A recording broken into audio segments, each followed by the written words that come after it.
Good afternoon, everyone, and welcome to today's Q&A Path to Employment program. I'm Gabby Mansell, and I am a family navigator on the family supports team. I will turn this over to Sandy. Sandy, how are you? I'm great. How are you? Doing wonderful. We're very excited to listen to what you have to tell us about the amazing program that you're representing today. My name is Sandy Crowell, and I am the Assistant Director of Path to Employment. I have been at St. Louis Arc for a little over 5 years, and I got the opportunity to hop to the Path to Employment side of things, and I'm really excited to share what that is today. The quick version is Path to Employment is a one-on-one employment service that people have the opportunity to explore their interests and uncover their strengths and contributions in a flexible, supportive environment. So we started with people who were currently attending our day programs because we know a lot about people who are in our day programs through the community engagement staff. We have kind of some baseline assessments on what their skill levels are and what their interests are. And then our goal in Path to Employment is really to kind of be that guide on the side and share experience and exposure and education with them so that they're able to make an informed decision about competitive integrated employment. Historically, people have been placed on tracks in high school. They have kind of been put on this track, and then every year they have at their support plan meeting, they talk about employment. And typically, it's would you like to work? And how many times as a professional have we accepted yes or no as an answer without truly understanding what their vision of employment is? So I might ask somebody, do you want to work? And in their mind, that's shredding papers because that's how they volunteered in high school or in their day program. And so I think what Path to Employment really does a good job of doing is exposing people to new opportunities and letting them kind of lead the way to their perfect employment opportunity for them. And then if the person at the end of Path to Employment decides that they do want to obtain employment, because it is okay at the end of the program that they say, no, I don't want to work. I want to continue with day program, or I want to continue like hanging out with my aunt or uncle or guardian or whoever. That's totally fine. If they do choose employment, then we want to match them with a sustainable and personally meaningful career or a job. We don't want to just like put anybody in any job. We want to find the right job for them. And so that can look a couple different ways. That could be the traditional supported employment model where they are working at a business, they're able to fulfill the duties of that job description, and they are able to work with and meet the employer expectations with the support of a job coach. That could also mean customized employment. So we have, her name is Teal. She's our site development and engagement coordinator. Her position is a mouthful, but she really partners with local businesses and kind of identifies what their needs are and then sees if we have anybody that we're currently supporting that can meet those needs. And that would be through customized employment. And then we also have self-employment opportunities as well. So we have a couple of people who are really wanting to kind of guide their own employment journey. And they might have the support system that would help them do that. So we kind of look at what their interests are and where they could make a contribution to the community and kind of connect interests, strengths, and contributions, and then look at their perfect job. And then who can participate? So anybody who hasn't really been offered employment as an option in the past, who hasn't found success in the traditional vocational rehabilitation model or in a previous position Maybe they had some job coaching, but they needed a little bit more to be successful. And it could be someone who has some complex medical or behavioral support needs.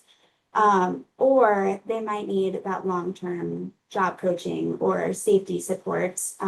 So anybody who has those, meets one of those criteria, um, is welcome to reach out, and I'll show you how to connect at the end of this presentation.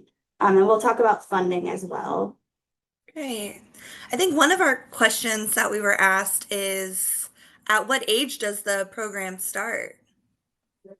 So right now, the youngest person that we're supporting is 21, I believe. Um, as long as the person has a Medicaid waiver and they're able to get the funding for the program or private pay, we can make that work. I would probably say 18, but that as long as they can get that Medicaid waiver and or private pay. So where does path to employment occur? So we know that learning happens best in a natural employment environment. So we do make every effort to ensure that support is happening in the community, so that we can simulate those real life employment opportunities. And then we also do a lot of community-based learning. We do this through volunteering. We have a lot of different partnerships throughout the St. Louis region with nonprofits that the participants choose every week, like, hey, you volunteered here last week. Do you want to go here again? And they're able to build relationships with kind of their coworkers. There are other volunteers at the site or the volunteer supervisor. So they're able to get that real life experience through that. And then we do have a lot of career planning opportunities like job observations or job shadowing. And then there are also for people who are ready to take that next step into employment, mock interviews. We will also work with people to maybe a traditional resume doesn't really showcase who they are. So we might do a visual resume or a video resume. And so we really like adapt everything to that person. It's not just a one size fits all, which leads to my next question. What does a typical day look like? There really is no typical. It really is dependent on who this person is, what they would like to explore, what skills they would like to work on, or their support circle, things that they would benefit from enhancing during this program. We did get a question because you mentioned site locations, and what kind of businesses have we been able to partner with? Is there any that come to mind that we've seen our participants go to? Yeah, great question. So we have a list of, I want to say like a little over 20 nonprofits that we're working with every week. And so we work off the top of my head, we work closely with Home Sweet Home, Nurses for Newborns. We have Helping Hands as a food pantry. There are like the food bank and Humane Society. But Teal has done a really good job of going into those businesses and saying, hey, these are the volunteer opportunities that are available, like on your website, or the volunteer opportunities that are available to our day program. Are there other tasks that people could work on with a one-on-one, in a one-on-one support system? Because I think that the staff are able to really intentionally provide support in the one-on-one setting. And at every volunteer site is different as well, as far as like, oh, this person needs to sit every hour.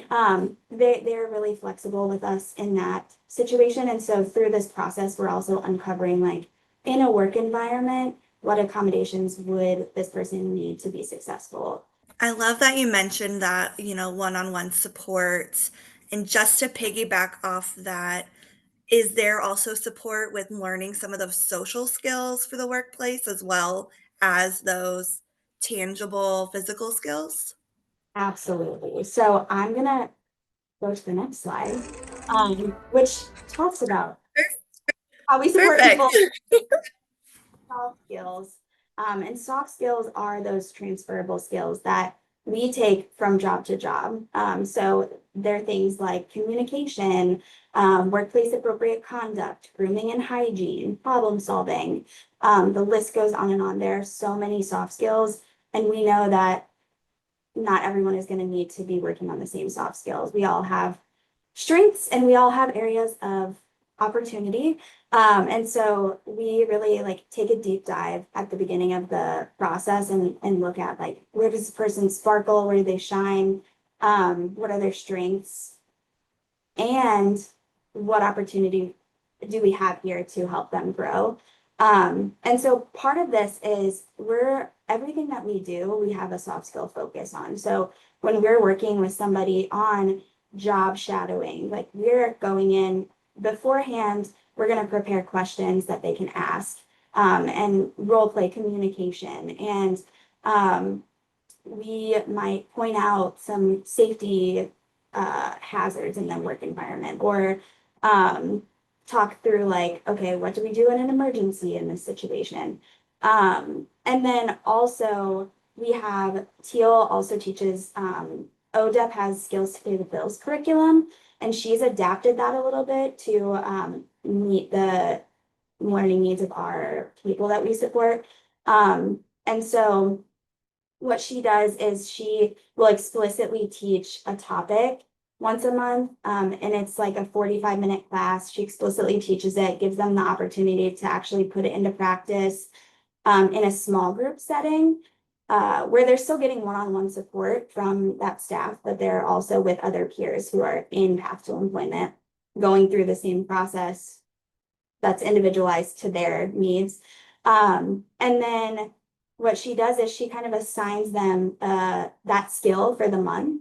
And so they get to generalize it across settings, and then they come back and share the following month at the beginning of the new topic. They share like what they experienced and what they observed, and how that helped them increase their skills, which I really enjoy. And one of the things that she did one month was have them like kind of replay all of the topics that they have learned so far together. And so one of the topics was active listening. And so I have a really cool video here to show you all. So go ahead and press play on that.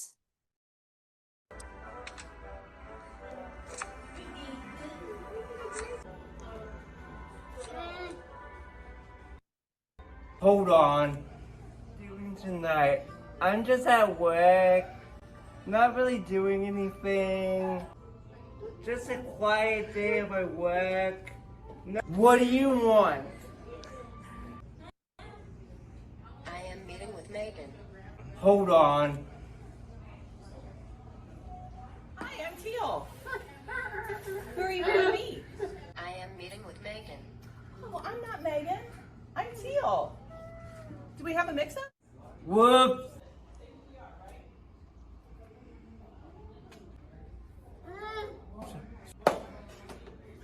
Good morning. How can I help you today? I am meeting with Megan. I'll call Megan right away.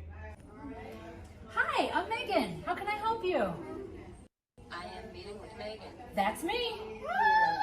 It was really cool to make, to see all of those skills that they had practiced turn into something bigger, right? So they're able to share these videos with, actually the people in this video like took it back to their community engagement sites and shared with their peers in community engagement, the videos. And so they got to share that not just with Path to Employment participants, but also with people that just attend the day program. We just started supporting people in Path to Employment in January. So we're about almost 9 months in, almost 9 months in fully, but so far, 2 people that we've supported have jobs, and they are both in customized positions.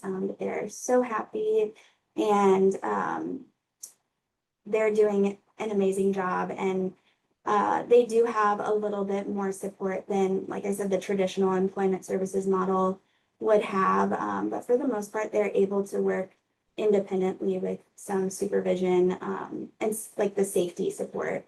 People we've seen overall have increased their creativity, not only through like video making of skills, but we support somebody who has found an outlet in writing some sort of like story at the end of every Path to Employment day. And so it practices his keyboard skills, like his typing skills, but also like it's increased his communication with other people because he shares the stories with them. And then we also have seen an increase in engagement at home and within the day program.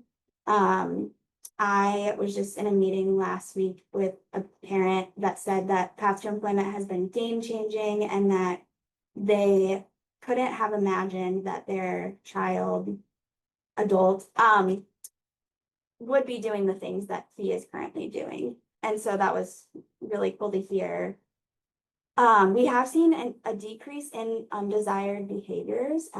So overall, we're still working on gathering some data for this, but we have really seen employment searching, skill building as an intervention, which has been really cool so far.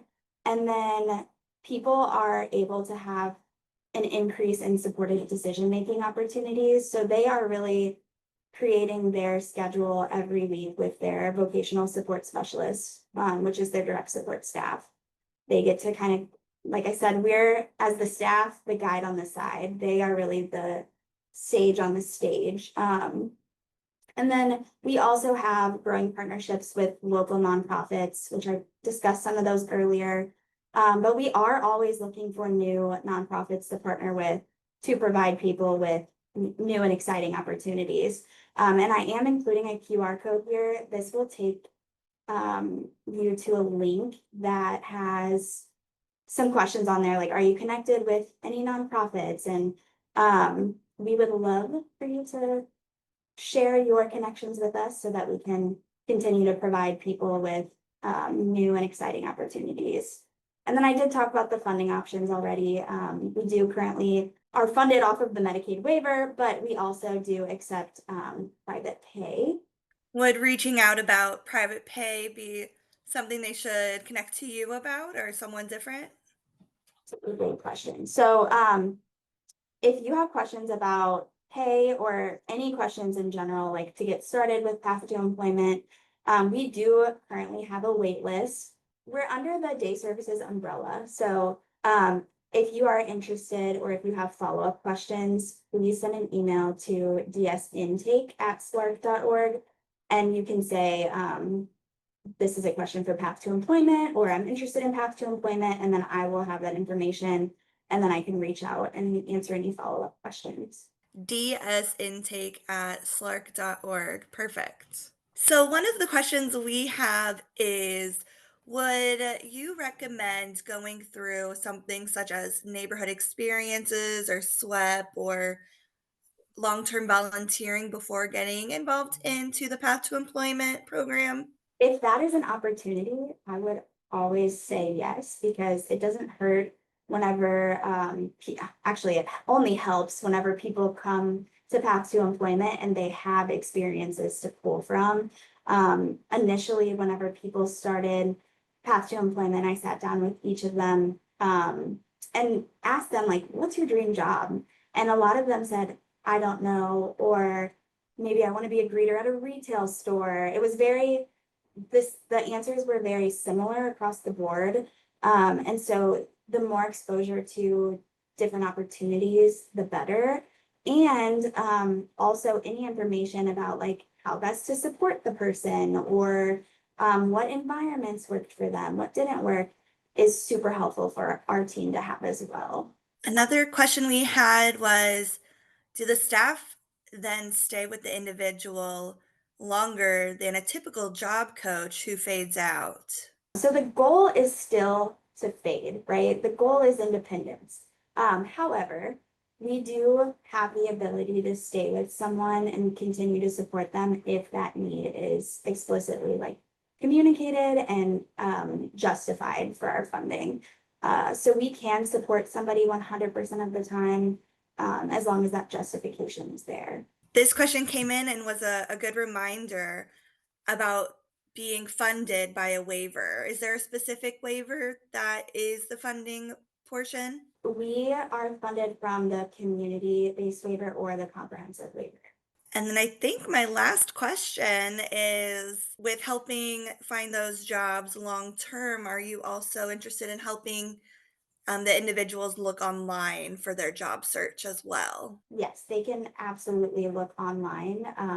Part of our support is looking online. However, the best way to get a job is really through a connection. So if we can connect with somebody in that person's circle who knows somebody who works at, let's say, an automotive business, and this person is really interested in automotive or maybe in cars. We want to use those, they call them the 4 doors. So we want to use that door because that is like a direct line of connection to that business. This is so great. I'm so happy that the St. Louis Arc has this opportunity, and this has been a new program since January of 2025. So new.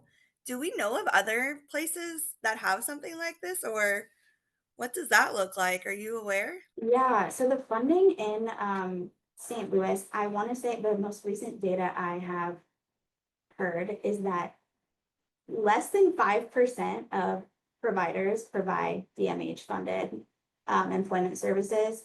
I do know that there are a couple of other providers. And if that's something that you want to look into, if you email that DS intake and just say like, hey, I'm really interested in this. I'm not sure that I want to wait as long as the wait list is. Can you give me information to other providers? I'd be more than happy to provide that.